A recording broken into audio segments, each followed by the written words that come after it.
Hey guys, how you doing? What is this? This is Wednesday morning.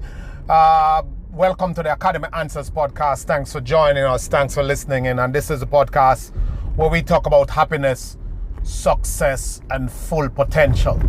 And we are doing this podcast because we are in the personal development space, and it is our calling, it's our duty in life to attach ourselves to the ideas and do the work and perform the services that are necessary to move people into the direction of living versus existing, because there is a difference. There is a way people exist where they go about life in a humdrum way, where they stumble upon their next occurrence. They allow things to happen to them all the time. They live their lives in a way where they are spending half their life getting into problems and the other half their life trying to get out of them. And people who pursue an unenlightened path, even though they may get a small majority, a small portion, a small percentage might get some level of success and achievement, but they cannot manage to secure happiness amidst that success and achievement. And that is tricky. Many people realize that life is this balance that they have not managed to wrap their heads around, or their heart around, or their hands around. They cannot get that concept of the right balance. And though they may think they have it, they realize that further on in life they go out there and that balance doesn't really exist because something is missing. So we believe that the most important element to add to your life after you have figured out your skill sets and you have figured out the important things in life, what are important to you, what means a lot to you, is enlightenment. And enlightenment is understanding the bigger picture of life and how a broader vision for your life plays out down the road. Many people miss the enlightenment piece, so they chase the wrong things, they are obsessed about the wrong things, and they actually get the wrong things and realize that this is not actually fulfilling. Enlightenment is becoming that person who understand what it takes to make you fulfilled and what it takes to be a good world citizen, and what it takes to be a person that can live with yourself. Because if you get things and if you do things and you cannot live with yourself, it is not fulfilling to you, it will be the most miserable life you ever have to do. And I do these podcasts on my drive, and sometimes you'll hear the horn, sometimes you'll hear the sound, but I am not allowing perfection to get in the way of execution. So while I have my setup at home where I do my podcasts, I rarely get to sit and do it because I have a 5-year-old. So I have to do it when I am in my zone. And in my car, I realize on drives, since I was a kid, I'm in my zone. So I do this content, and it is helping thousands of people. This podcast has grown so much.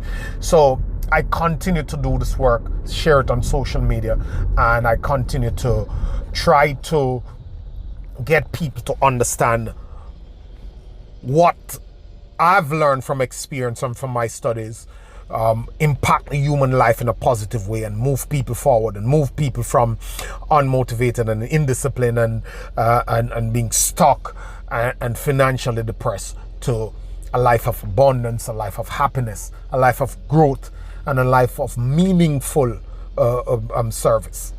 And that's what we focus on every single day. And we answer questions and we make comments and we explore topics. A couple of weeks ago, I was in conversation with someone, personal conversation, and we were trying to put together the pieces of success. And someone asked, so what is there anything that is often missed. And sometimes I feel like I've answered these questions over and over again, and that's why I know I'm on the right track. Because when you are saying the same thing, it means that is what works, and that is what people are missing. Because as Samuel Jackson says, that we need to be reminded more often than we need to be instructed. Everybody knows. I mean, like at grade 4, we pretty much know right from wrong at its most fundamental level. After that, it's just a matter of how we think. So pretty much everybody knows what to do. You can ask any guy who is probably struggling with their weight. You can ask them how do people lose weight. They'll tell you. There's no, you can go on Google, you can Google it. You can find the information. There's no shortage of information. There's an oversupply of information, endless with the World Wide Web and with just the media on a whole. So the information is out there. So there's not having the information is no excuse. So on the topic of what is not often highlighted as as a core principle of moving your life forward and success and happiness. And Tony Robbins always say it is success is 70% psychology and 30% mechanics. And I wholeheartedly agree with him, because in my terms, in my word, I believe that self-mastery is that piece that is being left out often. So people will tell you that and it's not that it's being left out, but it's explained in pieces. They say you have to have focus, you have to have discipline, you have to work hard, you have to have the right attitude, you have to have a teachable spirit, and all that is true. But that's a breakdown of the overall fundamental thing that holds everything together, which is self-mastery. Because out of self-mastery is the mother of discipline, it's the mother of focus, it's the mother of commitment, it's the mother of attitude, it's the mother of work ethics, it's the mother of dedication, it's the mother of diligence. Mastering yourself. And mastering yourself comes from about 2 or 3 different angles. And you know how I speak. I don't like to overwhelm you with a long line of theory. I like to break down 1, 2, 3 or 4 points, mainly max 5 points that can stick, that you can refer to. And that's how I want to kind of analyze self-mastery for you. Self-mastery first begins with knowing yourself. You must know yourself. If you don't know something, then you cannot master it. So you have to know who you are. We all are different. You cannot look at someone and decide that you'd like to be like them when you don't have the same traits and you don't have the same genetics and you don't have the same socialization and upbringing and background. You can model them, but you can't copy them. In other words, for example, I give you a basic example. Throughout the years, ever since school, I do a lot of reading and studying and writing and producing content. That's my thing. Like an artist would paint, like an athlete would wake up in the morning and train, like a basketballer would shoot their hoops, like a footballer would take his shots. My thing is producing content and writing and studying, doing literary work, theoretical stuff. I've realized early in my life that I am best in the mornings. So therefore, I know that for me to produce the best results, I have to own my mornings. I have to do the best I can to crank out my most important work, my most creative work in the mornings. Once it gets to 12 o'clock, fatigue start to set in. Even if I sleep all mornings, which I don't know how to do, in the evenings, my creative juices don't flow as much. I have friends who work through the night and they have to be sleeping in the mornings. They're no good in the mornings. They're not morning people. Some people are night people. I'm a morning person. You must know yourself. You also have to know what drives you. You have to also know, most importantly, you got to know your strengths. We all have strengths and weaknesses. Part of the problem is that school has kind of cultured us into spending a hell of a lot of time trying to work on our weaknesses. That is incorrect. That is incorrect. I mean, that's a bad plan, and I hope school now is moving away from that. In school, I had a lousy math teacher. The guy couldn't teach maths for nothing. Or maybe I shouldn't judge him because I was such a lousy math student. But no matter how he came and delivered, a very good friend of mine gets it. He didn't need any training to get it. He didn't need much. Once the guy comes, he does a couple of things, it's done with it. Because numbers are his strengths. He got it. You must understand that and realize that your strengths are attached to your potential, and it's attached to your desires, and it's attached to your happiness. So whatever seed of talent or whatever seed of potential is in you, it's all connected. It is the work you will love to do most. It is the work that will fulfill you most. And it's the work that will generate the most energy for you. So if you're trying to sing because you think you can make a lot of money singing when you really love to paint, it's going to be very difficult, if not impossible, for you to become the greatest singer. Because the energy that you need will not be generated from singing. It will be generated from painting. The creativity that you need to stoke will not be stoked through singing. It will be stoked mostly from painting. So the happiness that you need to secure will come also from that thing that you were given. That thing that you naturally felt. And even if for some reason you moved away from it, or you don't think it is sexy, or you try to avoid it, you will realize that it is the thing that's going to give you the most happiness in the long run.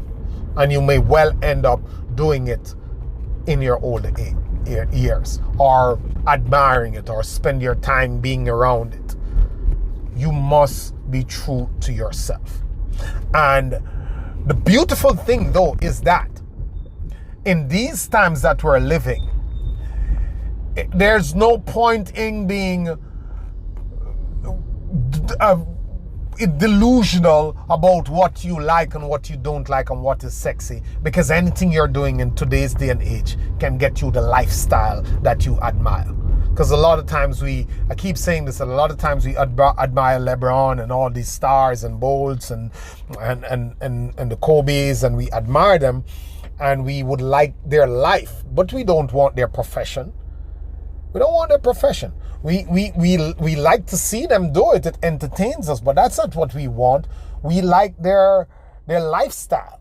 But I'm telling you that anything that you're doing, that is your talent, that is your potential, can secure you that lifestyle. So you can know yourself and you can be true to yourself. And that's my third point. Know your strengths, know yourself, know your strengths, and be true to them. Embrace them. Work them. Because they are what will take you to your achievement, to your happiness, to your fulfillment, and to your purpose, to your larger vision. You were given this thing because you're meant to do something with it. You are given this thing because you're meant to do something with it. You're meant to create something with that thing. So don't shy away from it. Don't try to elude yourself or delude yourself. Elude the thing or delude yourself. Embrace it and work it. It might not be coming, most likely it won't come off awesome and beautiful and high quality in the initial stages. But if it's on your heart, that's why you should do something you love, because to take it to the highest level, it's going to take a lot of work. And if you don't love it, you're going to give up. You're going to turn back. And my final point is that on self-mastery is that mastering yourself means you direct your emotions. And directing your emotions don't mean you get rid of your emotions. Because some people think, oh, I'm fearful, I'm shy, I'm this and that. And they think that these are emotions that need to disappear out of your life for you to do anything good. That is not so. Those things won't go away. You have to learn how to suppress them and live with them either way. Mastering yourself means you understand how to manage these emotions, how to hack them, how to suppress them, how to go with them, how to take the edge off them, and you learn these things. And once you learn these techniques, once you learn these states, and you can bring yourself into these states,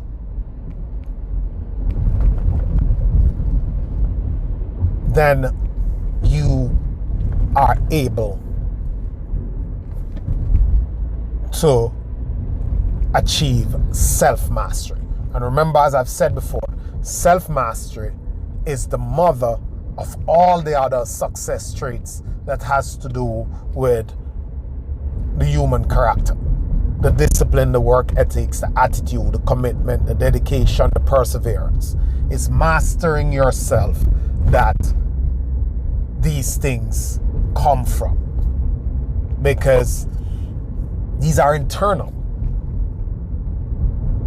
These things come from the mind, how you think about things. And if you don't know how to put a lid on your emotions and how to manipulate them and how to use them to your best